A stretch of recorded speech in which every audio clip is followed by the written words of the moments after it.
Welcome back in physics class. हम study कर रहे थे क्लास 11 का physics second part chapter number 10 mechanical properties of fluids. Mechanical properties of fluids, ठीक है। और इस चैप्टर में हम इससे प्रीवियस वीडियो में स्टडी कर चुके हैं कि जब कोई पिंड किसी द्रव के अंदर गिरता है तो उस पर लगने वाला प्रभावी बल कितना होता है। ठीक, उस केस में हमने कंसीडर किया था कि जो द्रव है उसकी परतों के बीच श्यानता नहीं है, वो अश्यान द्रव है। आज हमारा टॉपिक है स्टोक्स का नियम और सीमांत वेग किस प्रकार से ज्ञात किया जाता है किसी पिंड का। तो देखिए सुने, प्रीवियस वीडियो में जो हम पढ़े थे प्रभावी बल, वहां पर हमने श्यानता को कंसीडर नहीं किया था, लेकिन अगर हम श्यानता को कंसीडर कर लेते हैं तो उस केस में हमारा स्टोक्स का एक नियम आता है। तो स्टोक्स का नियम हमसे ये कहता है कि जब कोई पिंड किसी द्रव में, स्थिर द्रव में, द्रव गतिमान नहीं है, स्थिर है, किसी स्थिर द्रव में ड्रॉप किया जाता है, गिरा जाता है, तो द्रव के ऊपर दो बल लगते हैं। एक तो बल उसका द्रव्यमान होगा नीचे को और एक कौन सा होगा ऊपर, ठीक है। वो प्लावक बल को हमने प्रभावी बल निकाल लिया है। तो स्टोक्स का नियम वहां से आगे बढ़ता है कि जो प्रभावी बल उससे नीचे को गति करा रहा है, प्रभावी बल उसे कहां को गति करा रहा है, नीचे को गति करा रहा है। तो जैसे पिंड जो है द्रव के अंदर जाएगा तो द्रव की जो सतह हैं उनमें हलचल पैदा होगी, और जैसे ही उनमें हलचल पैदा होगी तो एक द्रव की सतह उससे बहुत दूर वाली द्रव की सतह के वो रेस्ट कंडीशन में रहेगी, और जिसके ऊपर वो पिंड आ चुका है गति करता हुआ, वो गति अवस्था में चली जाएगी। उसके सापेक्ष कोई दूसरी सतह होगी उसके नीचे वाली, फिर वो गति अवस्था में जाएगी। तो इस कंडीशन में द्रव जो है वो कंटिन्यू नीचे सतह को क्रॉस करता हुआ जाता है, अर्थात स्थिर जो द्रव हमारे पास था या जो स्थिर जल हमारे पास था उसकी परतों के बीच में सापेक्ष गति होना शुरू हो जाती है। जब सापेक्ष गति होना शुरू हो जाती है तो द्रव, जब सापेक्ष गति होगी परतों के बीच तो वहां पर श्यानता बल लगेगा, श्यानता बल उत्पन्न होगा, अर्थात पिंड के ऊपर श्यान बल कार्य करना शुरू हो जाता है द्रव के गिरने की वजह से, पिंड के द्रव में गिरने की वजह से, ठीक है। तो स्टोक्स हमसे ये कहते हैं कि जो पिंड है उसके ऊपर श्यान बल ऊपर को कार्य करना शुरू कर देता है। प्रभावी बल नीचे को लेकर के जा रहा है पिंड को, और श्यान बल कहां को लेकर के जाएगा, पिंड को ऊपर को करने की कोशिश करेगा। और जब पिंड नीचे को जाता चला जाएगा तो एक कंडीशन ऐसी आएगी जहां पर पिंड का जो श्यान बल है वो जैसे जैसे पिंड नीचे को जाएगा उसी प्रकार से श्यान बल बढ़ता चला जाएगा। तो एक कंडीशन ऐसी आएगी जहां पर पिंड का श्यान बल और प्रभावी बल दोनों एक दूसरे के इक्वल हो जाएंगे। उस केस में जब वो दोनों एक दूसरे के इक्वल हो जाएंगे तो उस केस में पिंड एक नियत वेग से गति करना शुरू कर देता है, और उस नियत वेग को ही हम सीमांत वेग कहते हैं। उस पिंड का क्या कहते हैं, सीमांत वेग कहते हैं, ओके। तो जब किसी पिंड को किसी द्रव में गिराया जाता है तो द्रव की सतहों के बीच सापेक्ष गति होती है, तो श्यान बल पिंड के ऊपर कार्य करना शुरू कर देता है, जिसकी दिशा ऊपर को रहेगी, प्रभावी बल नीचे को लेकर के जा रहा है। और उस कंडीशन पर जहां पर श्यान बल और से जो प्रभावी बल है वो दोनों के मान इक्वल हो गए, अर्थात पिंड पर जो नेट बल है वो शून्य हो जाएगा, उस केस में पिंड एक नियत वेग से नीचे की ओर को गति करेगा, उस वेग को सीमांत वेग कहते हैं।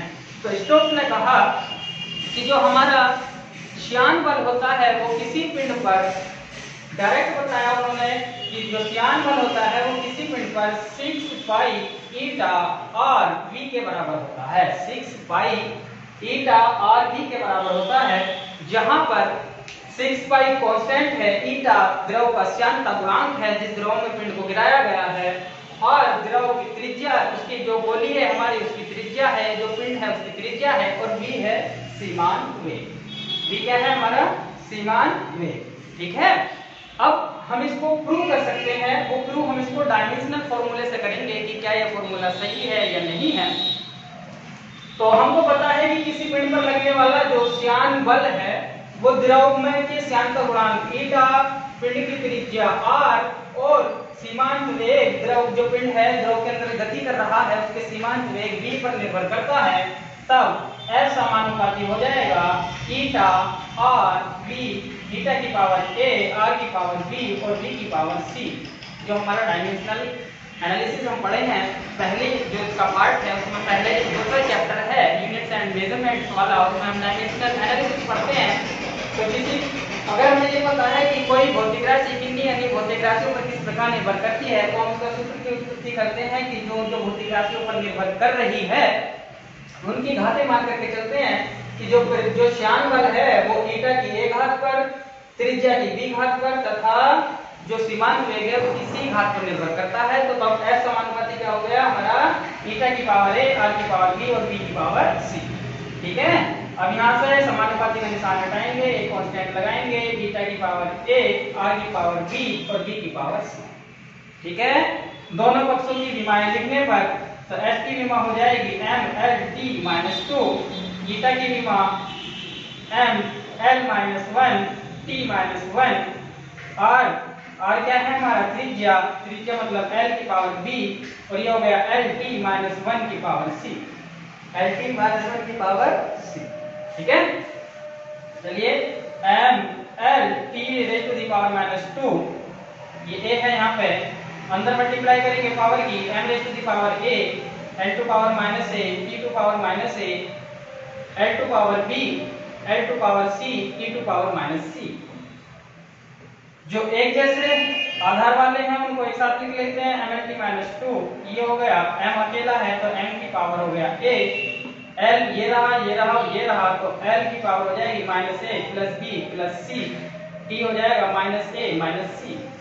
दोनों पक्षों से घातों की तुलना कर लेते हैं, m की घात इधर 1 है इधर a है तो क्या हो जाएगा a इज इक्वल टू 1, यहाँ पे l की घात minus a plus b plus c और यहाँ पे 1 है।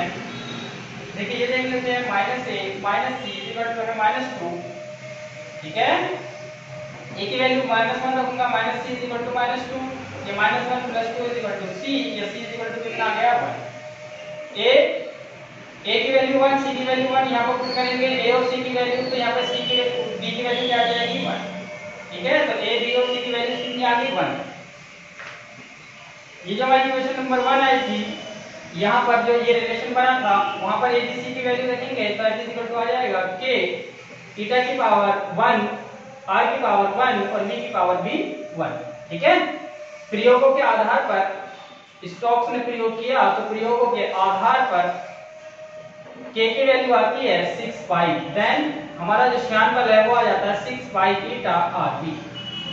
ठीक, तो ये आ गया हमारा श्यान बल। ओके, आई थिंक आपको क्लियर होगा कि इस प्रकार से हमने इसको सोल्व किया है। तो किसी ध्रुव पर लगने वाला जो श्यान बल है वो 6 पाई, किसी पिंड पर जब वो किसी स्थिर ध्रुव में गति करता है तो उस पर लगने वाला जो श्यान बल है 6 पाई ईटा r इंटू v होता है। ओके, तो ये तो था श्यान बल का डेरिवेशन, इसको रफ कर देते हैं।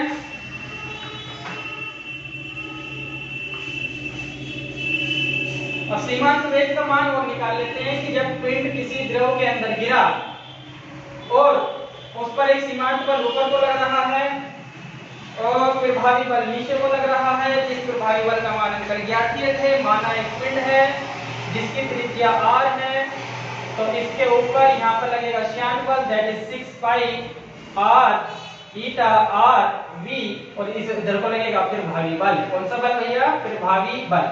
और प्रभावी बल का मान हम पिछले वीडियो में ज्ञात करे हैं, वो कितना होता है v इंटू जी, वॉल्यूम इंटू जी इंटू रो माइनस सिग्मा। ठीक है, रो क्या है? देखिए हम एक गोली भी है वो किसी द्रव के अंदर गति कर रही है और गति करते टाइम वो कंडीशन इस प्रकार की आई है कि जो श्यान बल है और प्रभावी बल है उन दोनों के मान क्या हो गए हैं? इक्वल हो गए हैं। यदि इक्वल हो जाते हैं तो पिंड एक नियत वेग से नीचे को गति करना शुरू कर देगा। उस नियत वेग को क्या कहेंगे?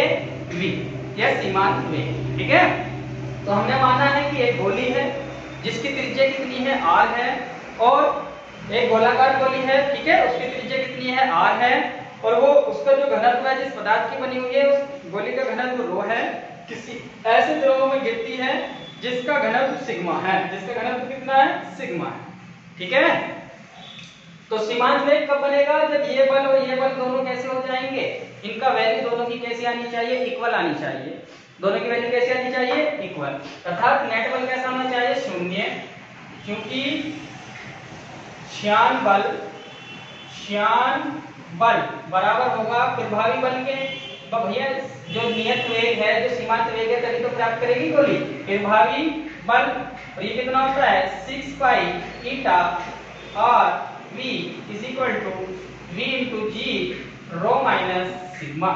ठीक है, वी क्या है, गोलाकार है तो गोले का आयतन क्या होता है 4/3 पाई आर क्यूब अर्थात 6 pi eta R V is equal to हो गया 4/3 pi R cube rho minus sigma.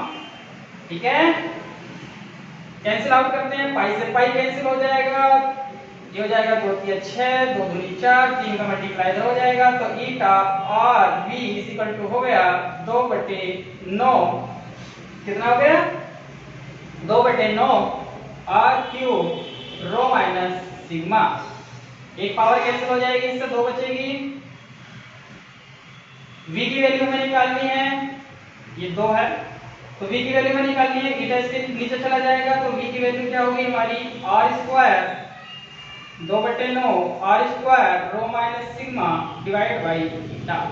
ये आ गया हमारा किसी पिंड का सीमांत वेग का फॉर्मूला।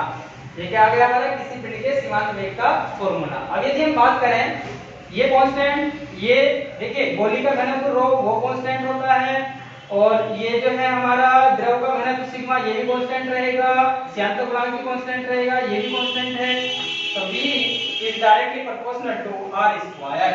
That means जिस गोली का जितनी ज्यादा त्रिज्या होगी उसका सीमांत वेग भी उतना ही ज्यादा आएगा। ठीक है, और दूसरी चीज थीटा कहां पर आया है, नीचे आया है, अर्थात जिस माध्यम पर गोली गति करना शुरू करेगी सीमांत वेग से, जिस माध्यम का श्यानता गुणांक जितना कम होगा उसका सीमांत वेग उतना ही अधिक होगा।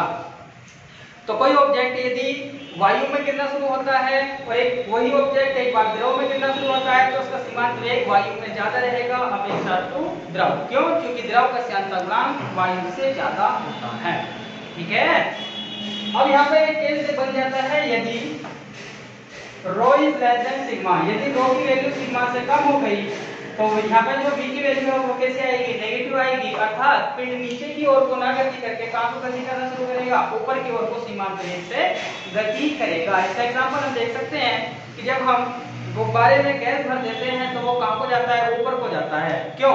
क्योंकि जो गैस है उसका घनत्व वायु के घनत्व से कम होता है, इसलिए गुब्बारा ऊपर को एक सीमांत वेग से गति करना शुरू कर देता है।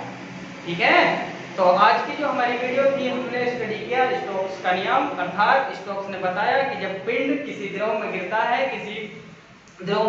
है तो उस पर जो लगने वाला श्यान बल है वो 6 पाई ईटा आर वी के बराबर लगता है। ठीक है, उसके बाद हमने क्या कहा कि सीमांत वेग क्या है कि वो कंडीशन द्रव में गिरते हुए पिंड की, वो कंडीशन जिसमें आपका श्यान बल और प्रभावी बल दोनों के मान इक्वल हो जाए तो पिंड एक नियत वेग से चलना शुरू कर देता है, जिसको हम कहते हैं सीमांत वेग। उस सीमांत वेग की वैल्यू हमने फाइंड आउट की, सूत्र क्या आ गया, v बराबर 2/9 r square rho minus sigma upon ईटा।